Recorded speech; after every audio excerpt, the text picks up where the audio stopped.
Okay, good to see all of you. So, we have been going through the 7-point mind training. We're in the third point, transforming adversity into the path. And, this is really the crux of this teaching, the pithy, practical application of how do we transform our daily life into a path of awakening. And adversity really provides that opportunity. Laura and I just got back from leading a retreat out in California.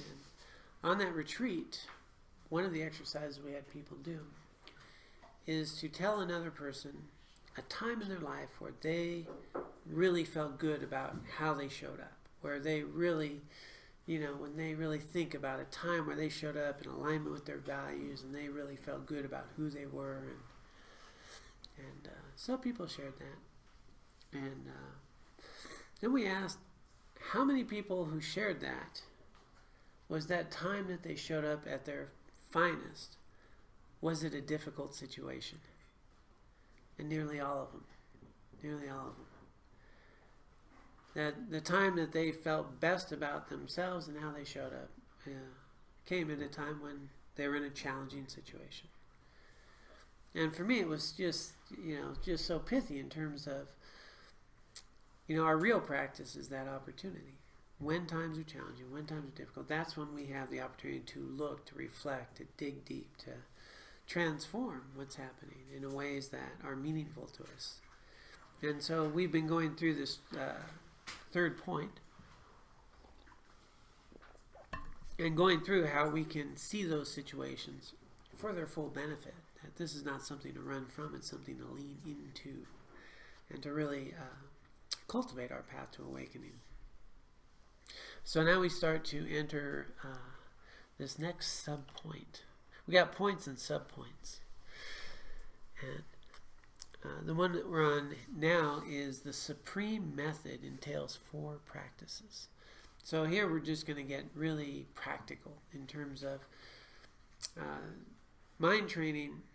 The practice of mind training for Westerners, I know we have some new people, it's just a way that we can make our everyday life an opportunity to really practice Dharma. It's not this thing I do on a cushion. It's not just this thing I do in a corner. It's not this prayer I say or this meditation practice. That the idea is that I really bring it into my daily activities, and then this becomes my Dharma practice. And so within that, adversity is going to come, right? Yeah, there's no shortage. It's going to happen. And that opportunity for us then to really ripen the highest qualities of our path, and it's right there for us. And so there's these 4 practices that we can engage in really around adversity that are pretty straightforward and practical. And the first one, is it's called accumulating the collections. So we're talking about 2 collections. We've talked about in the past that everything in terms of Dharma practice is about two collections. I mean, that's the whole point. Everything that happens, everything in my life is an opportunity to collect merit and wisdom if I am prepared to do so. Merit and wisdom. And so these are the 2 collections. So here it says there are 2 types of collections: collection of merit, collection of wisdom. The collection of merit accumulates into the attainment of the body of a Buddha. The collection of wisdom, the attainment of the Buddha's mind.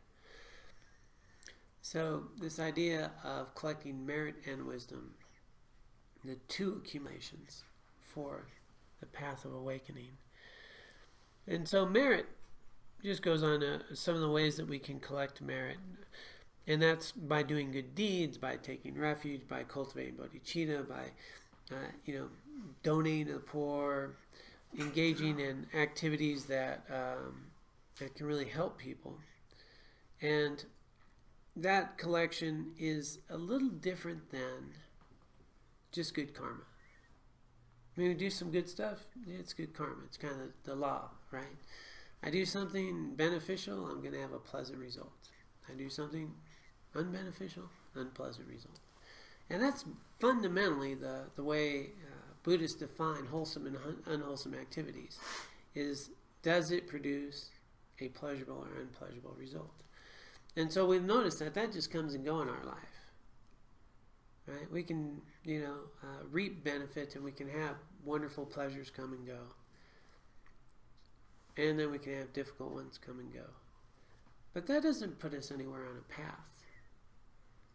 There's a lot of people not on any path. Man, they might have a nice pleasant afternoon, a good meal, nice vacation. Could be have a difficult time. Comes, it goes. No path. The accumulation of merit is tied to a spiritual path. It is embedded in a view of a path, that I am doing this not merely for myself or to feel good, that I'm engaged in benefiting others, and this bodhicitta mind that we're cultivating to purify my mind, to be of benefit to all beings, to awaken my mind, to make the best use of a rare and precious human rebirth. And with that trajectory, as I engage in beneficial activities, now I'm cultivating this merit, this potential, and it becomes a source of ripening. And he's going to make a point here on this. We accumulate the collection of wisdom by cultivating understanding and insight by means of study, reflection, and meditation. So on one hand, it seems a lot more active, right? I'm really being of benefit. I'm helping. I'm seeing how I can really be of the highest potential to whoever's around me, or what I can do to improve the world. And then the wisdom's coming from this. He actually did study, reflection, meditation. What he's saying is the three wisdoms, right? The wisdom of learning, the wisdom of contemplation, the wisdom of meditation. So that's how we gain insight into the nature of reality, the nature of ourselves.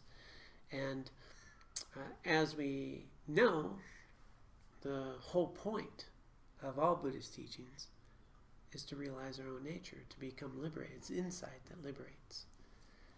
When I actually recognize the true nature of self and how the world is, I'm going to stop doing all that crazy stuff that keeps me trapped in samsara. The liberation is around seeing things clearly. So the fundamental working hypothesis of Buddhism is that all of our suffering comes from misperception, from misunderstanding, from confusion, and we engage in activities that just create this cycle of samsara.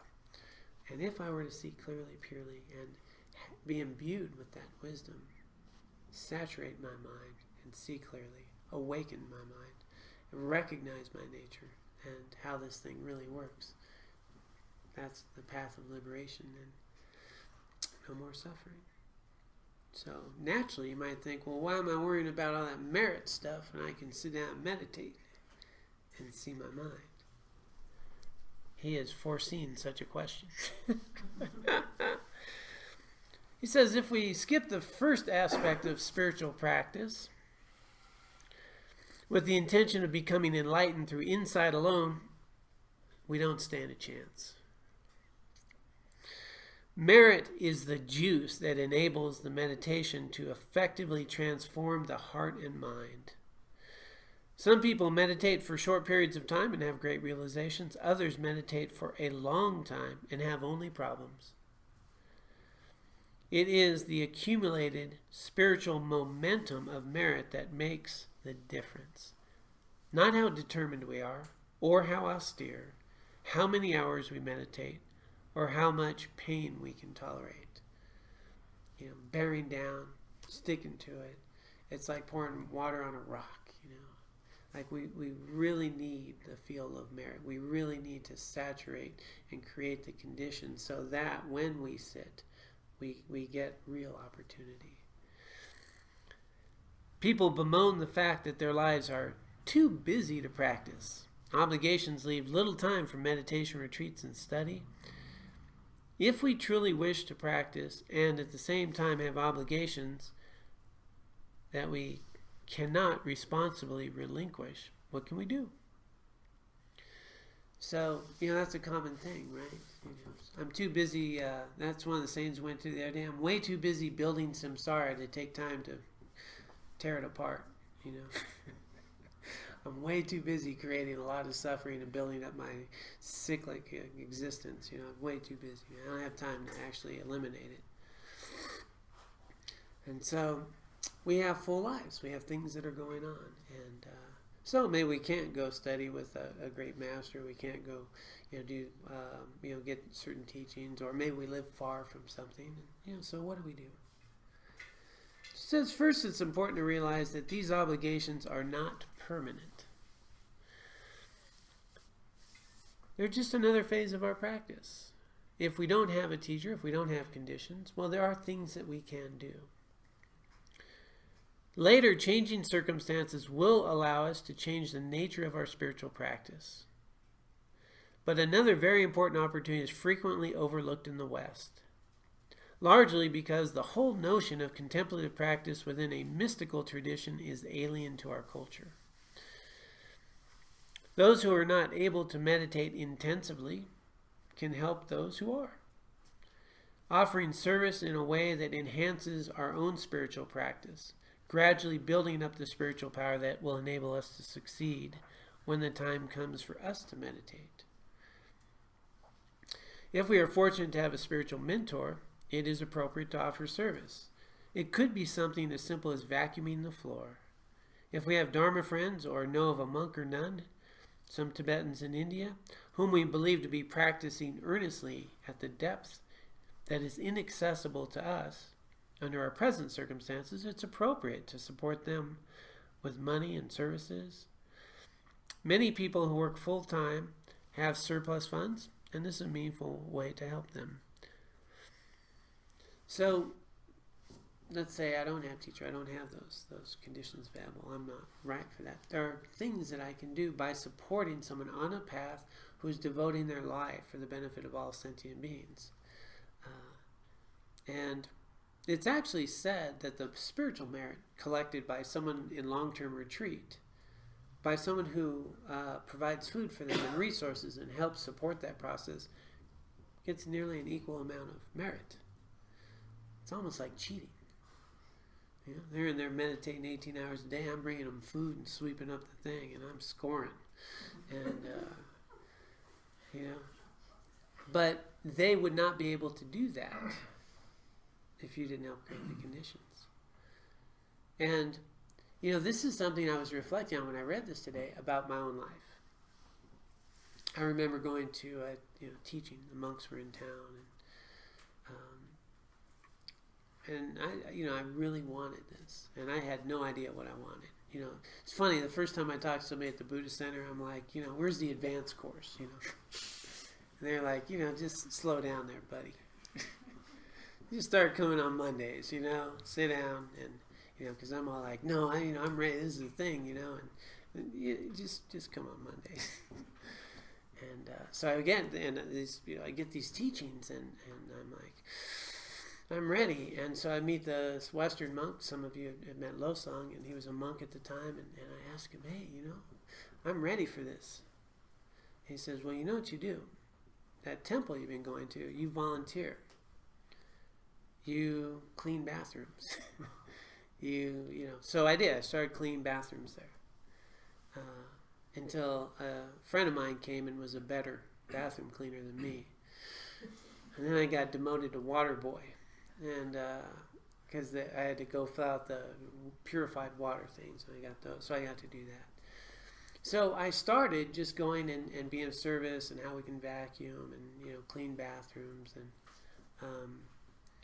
and again, my practice was not much, but by trying to be of service and trying to do things, I remember sitting down in a teaching, and they could have been talking.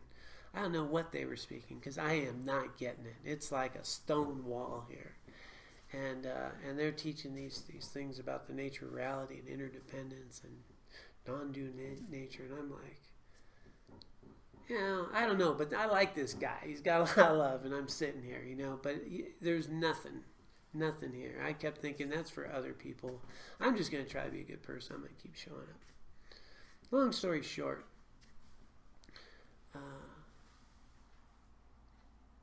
that would lead to conditions where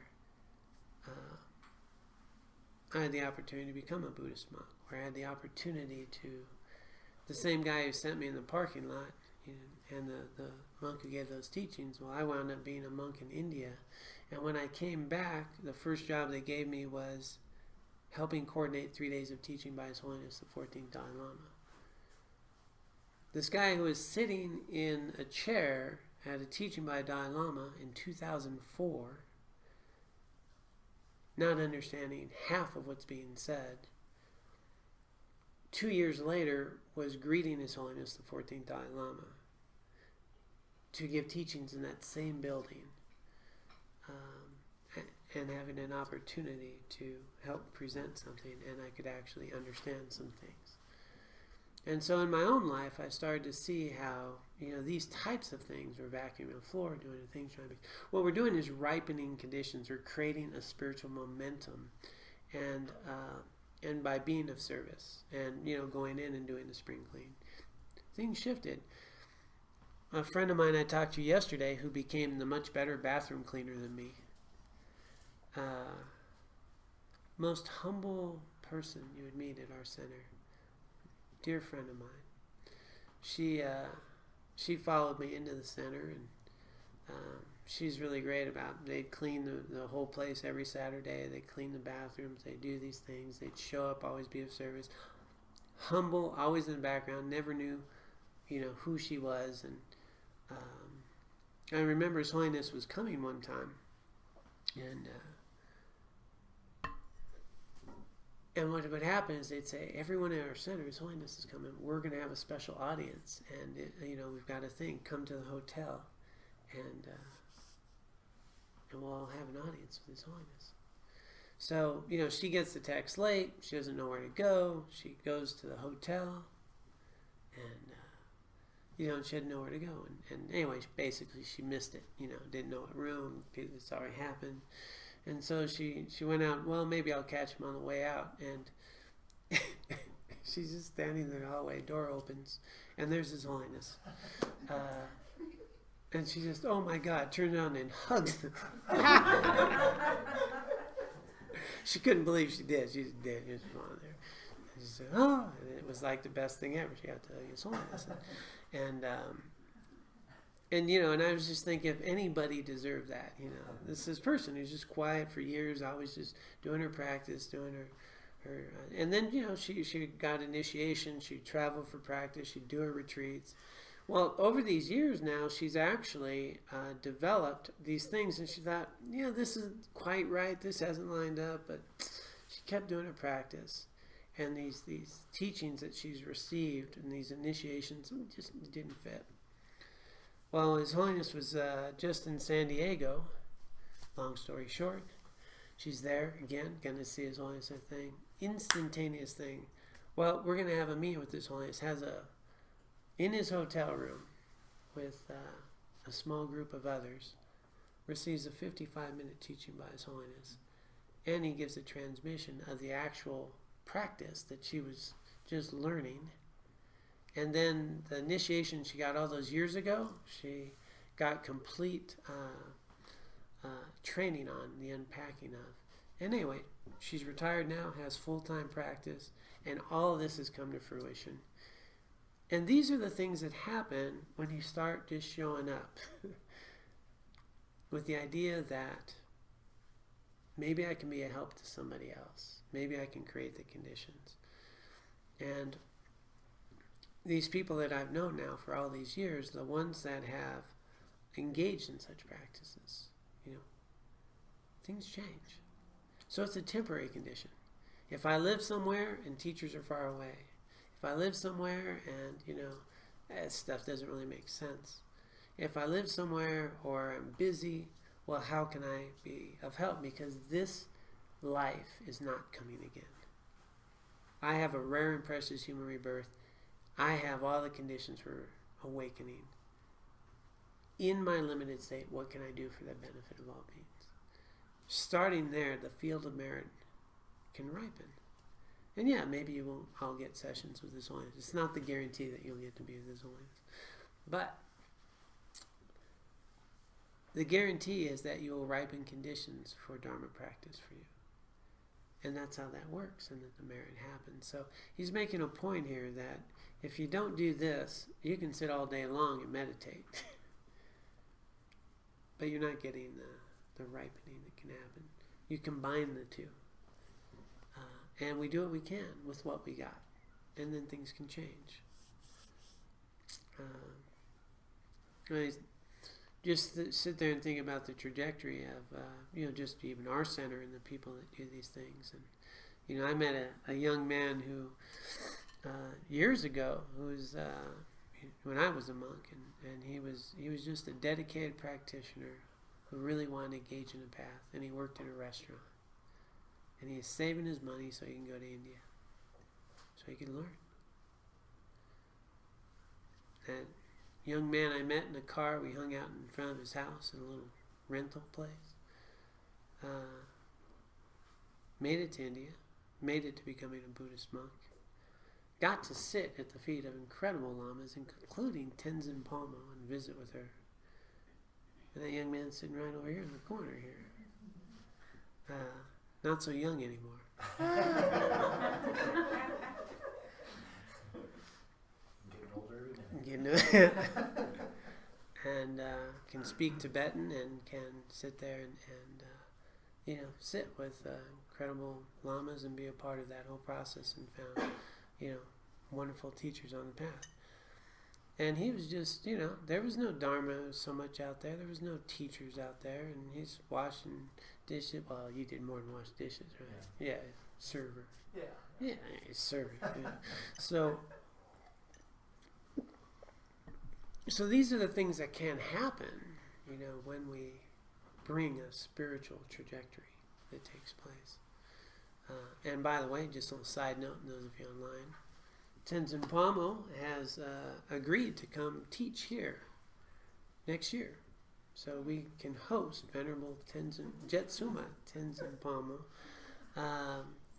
Chris invited her, and so she's going to be here next year in July. And so this is an amazing teacher. He spent over 12 years meditating in the cave in the Himalayas. And she's the real deal. And so a real inspiration for me that put me on a Buddhist path. So we have a letter of confirmation that said she's happy to, and we'll firm it up in January. So how wonderful. Yeah. So this is the way these things work. Dharma centers, Dharma paths, a trajectory of a Dharma path comes with spiritual merit, creating the conditions for an environment. People ask me, how do you find a teacher? Well, you become a good student, and then you will find a good teacher. And there's the other folks in this journey that will run from one empowerment to another. Get me this blessing. Let me take that empowerment. Let me, come on. Let me get the highest yogic tantric practice. And but they haven't done the conditioning. And it's like pouring, water on a rock. There's a little bit of benefit, but it doesn't ripen. So in our path and everything that we've been going through, these preliminary practices and so forth, is really about creating the conditions for my practice to really ripen. And it does if we engage in such practices. Things unbelievable can happen. You might open a door and have the Dalai Lama there ready for a hug. You never know. And the people that you get to come in contact with or meet. I can't imagine, how I got the gifts that I've had in my life. And I'm a guy that used to live under a bridge, in a homeless camp. So things can change. Things can change. And so that's the point he's making here, that whatever our path or condition is at this moment, there are things that are unforeseeable that are available to us if we create the conditions for them. Because the work's here, it's not out there. The work's here. How do I ripen my mind? How do I bring the mind of bodhicitta into my daily activities? How do I start looking at all beings as an opportunity to improve the quality of this rare and precious human rebirth and to make the most of it? And when I start engaging with that, everything else starts to change. And as I change, things change. And those conditions ripen. And that path becomes clear. So he's making this point. If we just run off and try to, do that one thing without really ripening our mind and our heart with bodhicitta, it's a much more difficult path.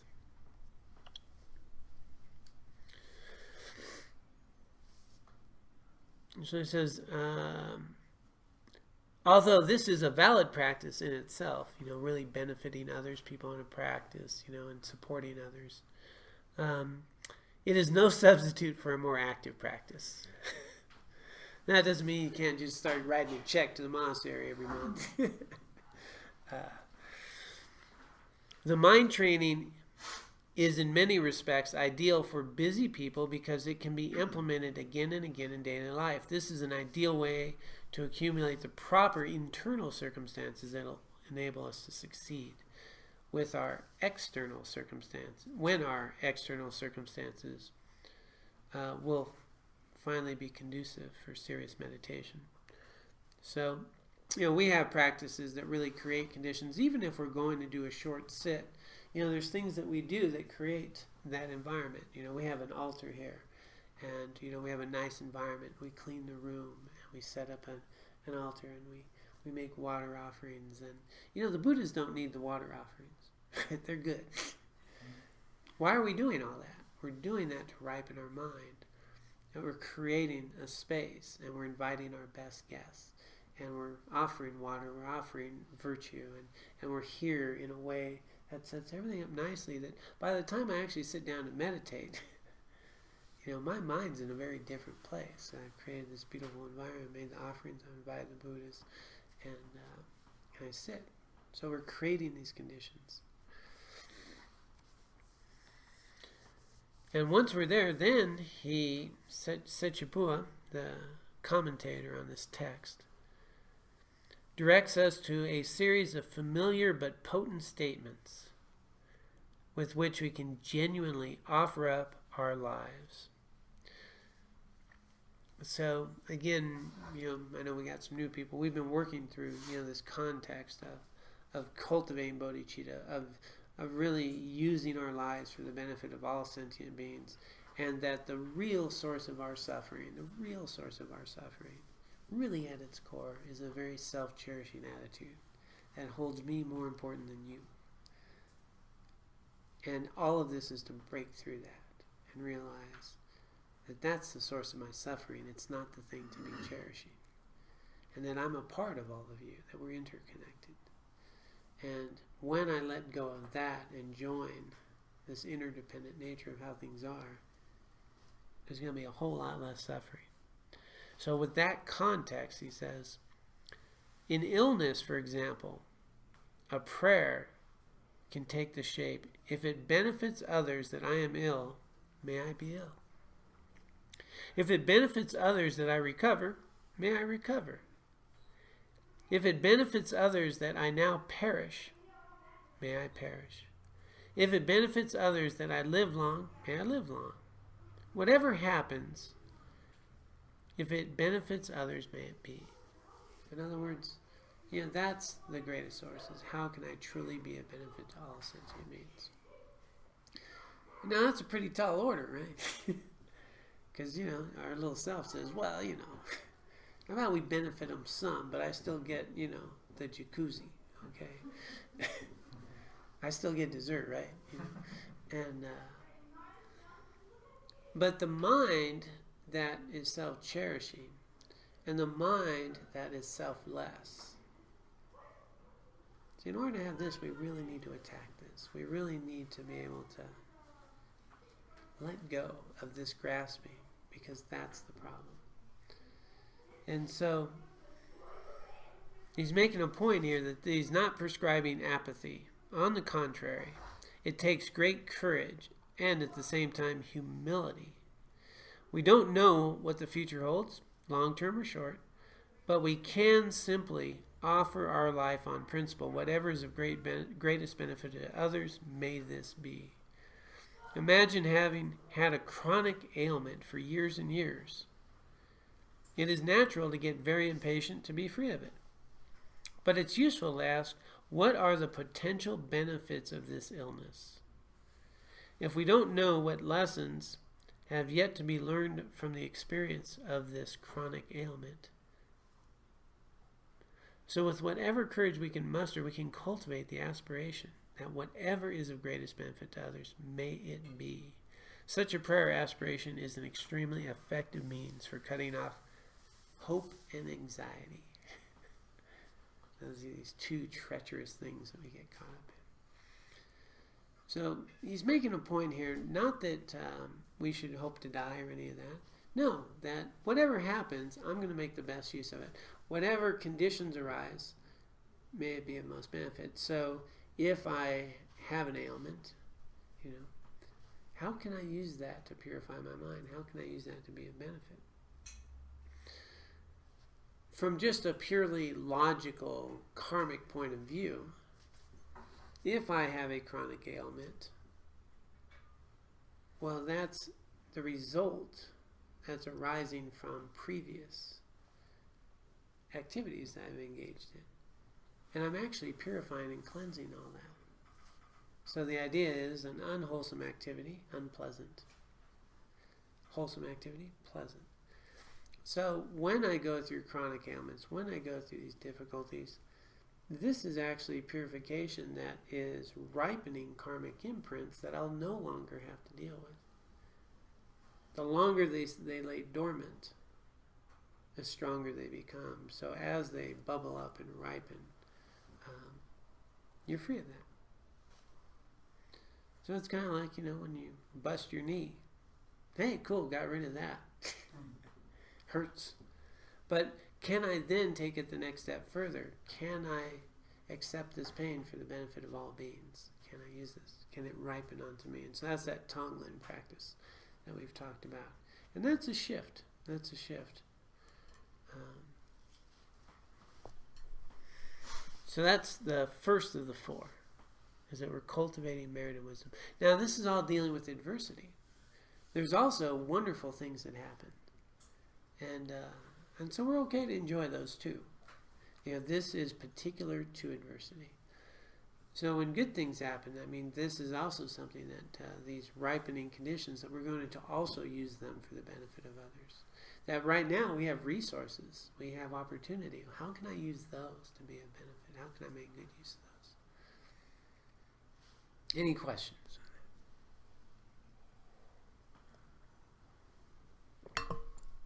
Okay, second to practice, purify the unwholesome. So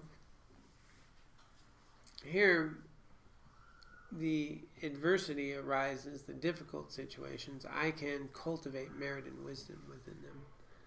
Well, then I've already done a lot of knucklehead things. Okay, I've already engaged in a lot of activity that has created these conditions that limit me.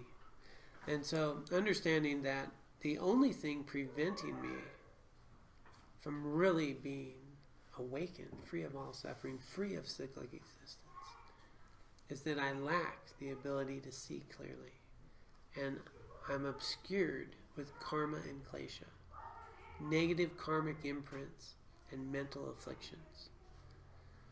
So these have been created over lifetimes. Habits and conditioning that obscure the ability to see properly. Well, we can purify the negativities that we're already accumulating so that they don't continue to grow. So here he's letting us know that in the past we've engaged in unwholesome physical, verbal, and mental actions. All of these actions are of the past and cannot be touched. We cannot reach back and wipe them away. They have left detrimental imprints on our mind stream that obstruct our spiritual practice and manifest as suffering when they come to full maturation. These give rise to misfortune and grief. However, these imprints can be affected and even purified by our present behavior. They are like seeds carried along in the current of our mind stream. We cannot annihilate them without a trace, but we can burn them so that they have little or no potency to cause damaging results. Now this is a cool thing to know. That all these negative karmic imprints that have been around, they don't need to ripen into a full-blown karmic. But so the rules of karma is, if you created a cause, there is a result. So if I create a cause, there is a result. So you say you can't annihilate. That's just rule 1. By the way, you know what rule 2 is? If you didn't create a cause, there's no result. Now when I first heard that, I thought, so what? Didn't create a cause, no result. So if I didn't do a bad thing, I'm not going to get whacked, right? But that's not what they're saying. No cause, no result. If I want well-being and inner peace and a mind of awakening, I don't create the cause. Guess what I won't get? How am I going to manifest inner peace, well-being, and a path of awakening if I don't create the cause? Is it just going to happen one day? Yeah, it'd be nice. Huh? So it took me a little while to hit that because I'm kind of dull-minded sometimes. So he's saying, you know, if you want an orange tree, you got to plant orange seeds. You know, if you keep planting apple seeds, you're not going to get an orange tree. Not going to happen. It just doesn't work that way. Doesn't matter what the conditions are. You don't put that seed, it's not going to grow an orange tree. So if I don't create and water these seeds on the path, they're not going to happen either. But what he's saying here is there are many that have been carried along. We can purify them. And I've investigated this quite a bit. He's using this nice analogy where you can sort of burn them and they stop growing. And so I asked a few of my teachers. We created karmic imprints. They arise. So for example, anybody here ever get angry? No, okay. Right. I have on occasion. And we often think that something created my anger, right?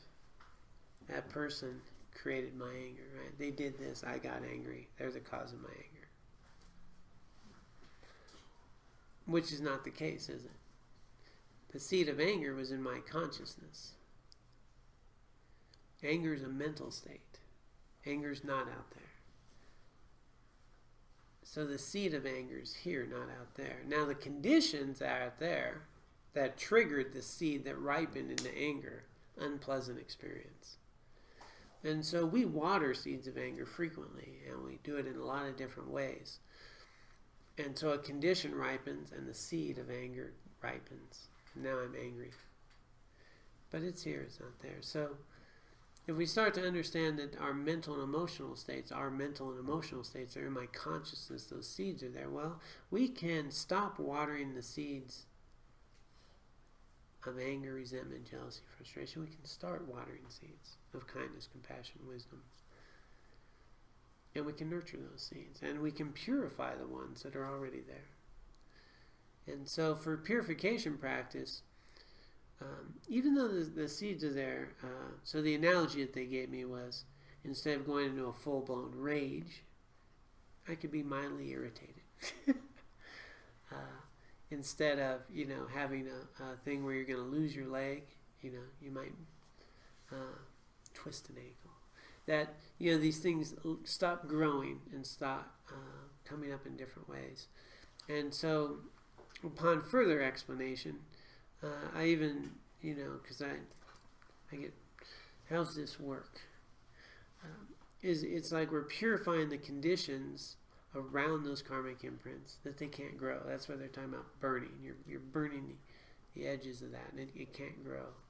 And so there are things that we can do now to purify the karmic imprints that otherwise would grow and create conditions that prevent us from our path.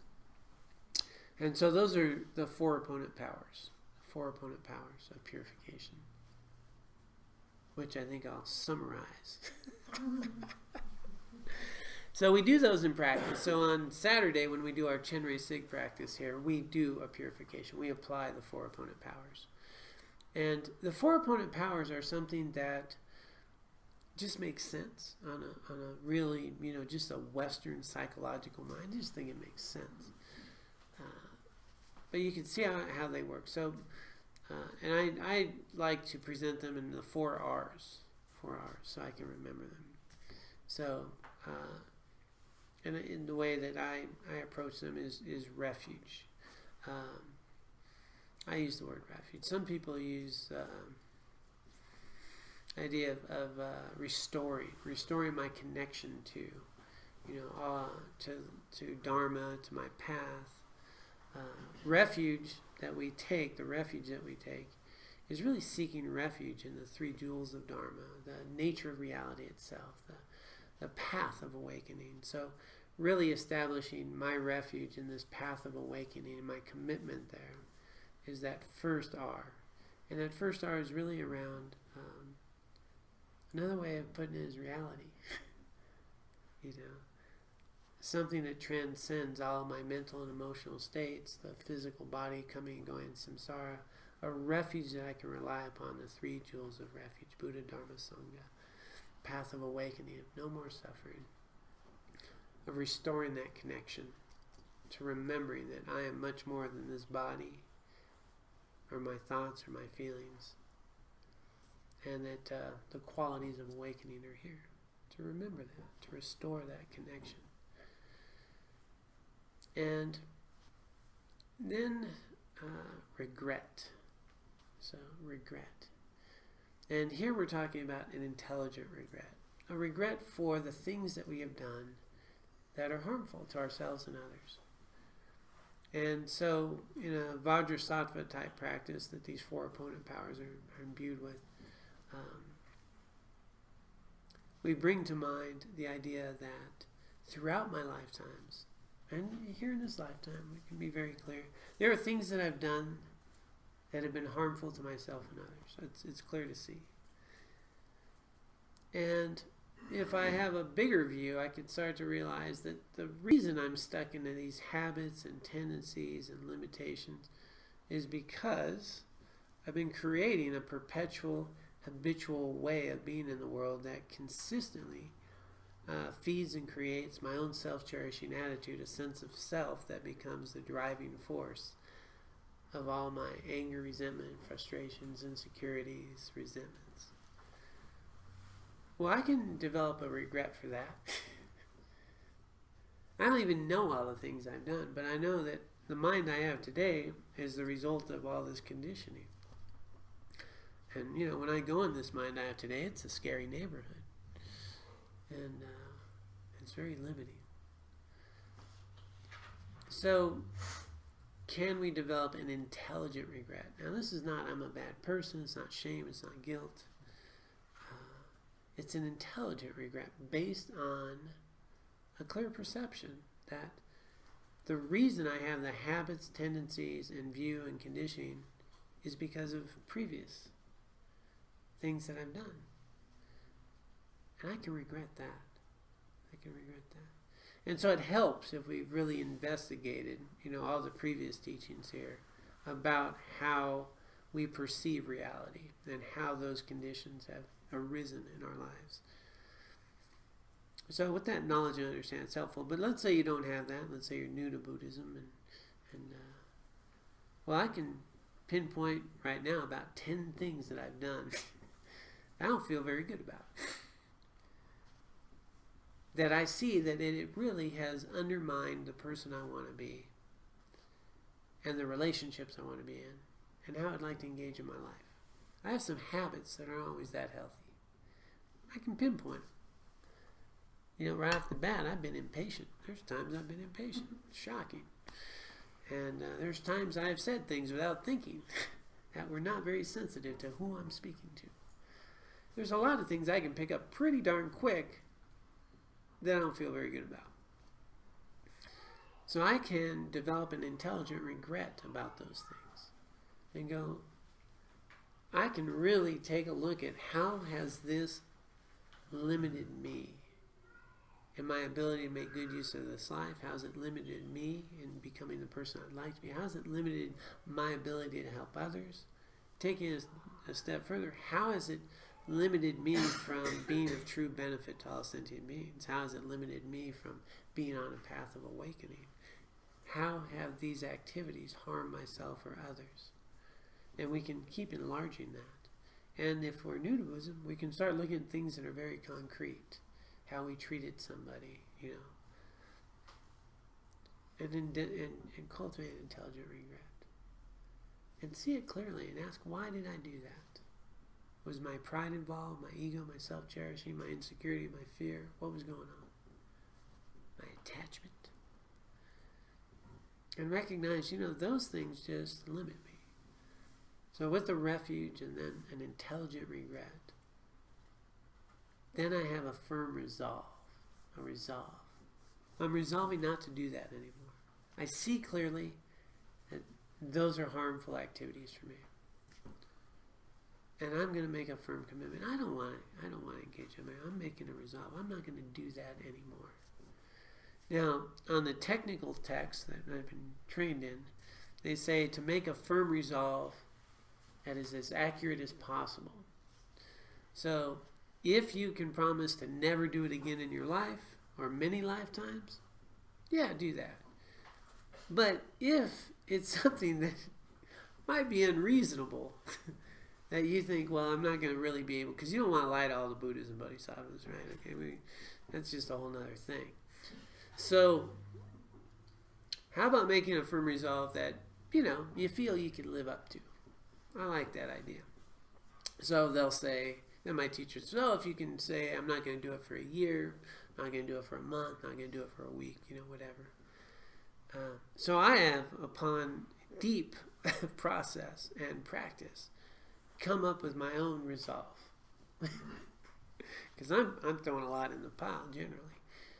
I resolve to make a firm commitment to refrain from engaging in that mental state or activity for as long as I possibly can. Whether it be a day, a minute, an hour, or a lifetime, or many lifetimes. That I will firmly resolve to do my best to be as mindful as possible, to resist for as long as possible. That way I figure I'm being honest, But I'm also not taking a coward's way out, because I'm making a firm commitment that, if I can do this for life, I'm doing it. But so I tend to word it that way. And so we've got 3 R's, right? Refuge, regret, resolve. And now remedial action. So remedial action is some meritorious activity to offset some of the negativities that we engage in. So there's lots of things that we can do. And so if we do apply these 4 opponent powers, and then we say, well, I'm going to engage in a virtuous activity for the benefit of all sentient beings, dedicating all merit to them as an offset for these other activities. So those are a variety. So, we say mantras. As a matter of fact, in a few minutes, we're going to say a rosary of mantras for the benefit of all sentient beings. We have a lot of people here who have names on the plate that are suffering and struggling, and we can do prayers for them. And now if we're saying prayers for them, but for the, for all of their benefit, that I'm purifying my negativities. And I'm not just purifying for me, right? I'm purifying so I can be on a path of awakening for all beings. So saying a mantra is like that for all beings. It's a virtuous activity. There's lots of other types of virtuous activities that we can do. They actually would say that, so there's prostrations. There's lots of different activities that we can do, again, with the mind of awakening for the benefit of all sentient beings. But they say the most potent is meditating on emptiness. So the idea of really, because that's the root problem. Meditation on emptiness is insight to see who we are and the reality of nature and phenomenon. And I'll tell you, going after that is just going to cut through so much suffering. So that's a really powerful one. So if we say, mantras worth, and if we say prayers for all sentient beings, even if we were to go help someone or do some beneficial activity in some way, but really bringing to mind that I'm not just doing this to do a nice thing or to, equalize the karma checking account. I'm not just trying to balance that. That I am engaging in this with the idea of ripening my mind and awakening for the benefit of all sentient beings. Because that's the greatest gift we can give anyone. We are very limited with how we can help people now. But I'll tell you what, with the mind of awakening, you can help people. There's no greater way that you can help them. The analogy that my teachers would use, if we're all in prison, we're all in samsara, not a whole lot I can do for you. I can do a little bit. I can get you an extra pack of cigarettes or slip you some extra soap or get some paper towels and make your condition a little nicer, but we're still in prison. But if I can get out, if I can liberate myself and then bring unfettered powers of bodhicitta, the mind of awakening and benefit of all sentient beings, I'm going to be a lot more help. I can come back and show you the way out. So when we're purifying, we're really bringing that attitude into mind. And as I'm purifying, I'm not purifying just so I get a little better deal. I'm purifying so I can really be a benefit to all sentient beings. So we come with that mind. So those are the 4 opponent powers. And you don't need to do always a big formal practice. If you can get regret and resolve right away, like I said something, I catch myself, the sooner the better. You can go right into, I can see that was harmful. I really have a regret. A resolve not to do it. Make an amends and do do something right away. It can be like that. Sooner the better. One old yogi that I talked to, he said, of those 4, if you can nail those 2 right away, regret, resolve, as quickly as possible, it can really transform things. We don't need to sit there, well, I really screwed up, and later on next week when I do my practice, let me jot that down. We can have regret and resolve right then. Let's, hey, I'm really sorry for I talked to you. And, can you forgive me? And then, in my mind, start to recognize that grasping attitude. And the next time I want to do that, I want to be different. And then maybe say a few malas for the benefit of all sentient beings. The quicker we ripen, the quicker, the more, just, it doesn't let that seed grow. So that's a real good thing to know. So we got 2 out of 4. But we got 4 out of the last 2. And we had 2 out of the first 1. That's how Buddhism is. There's the 4 of this, with the 2 sub-points of that, and the 3 of that. Because we're on the 3rd point. I'm not even sure what number sub-point we're on. Of the 4 practices, though, we're on the 2nd one, which had 4 points. The first one had 2 collections. Yeah. But these are important to put into practice. So today, what are we having the opportunity in every moment of our life to collect? Merit and wisdom. And we can do that all the time. What's a way to really collect merit and wisdom? And then, how do I purify unwholesome mental states and activities? That's a practice for every night, every single night. Geshe Gelsen is on your right. He just make it sound so simple. Okay, now that you know, stop doing the harmful stuff, okay? Just stop doing that. Don't do any more non-virtuous stuff, okay? Okay, that makes sense. And purify the stuff you've already done. And then start doing the good stuff, okay? It sounds simple. It's not easy. But that's the deal, is for the merit, I can start accumulating merit. And I can stop doing the stuff that keeps dragging me down. And I can purify in the process. Before we digress too much, we'll dedicate the merit of our time together for the benefit of all sentient beings.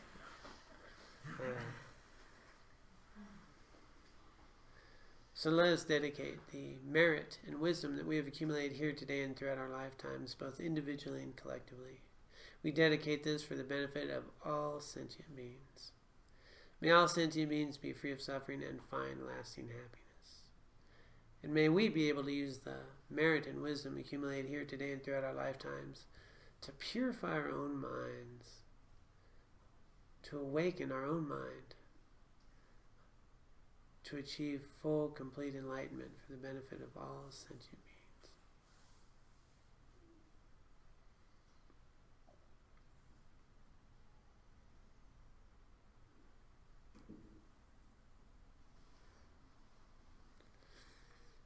All right, thank you all so much, and thank you for joining us online. Good to have you aboard, and for all of you. And stick around if you're new. You could say hi to some of the regulars, and I believe there's cake. I'm just saying. So, thank you.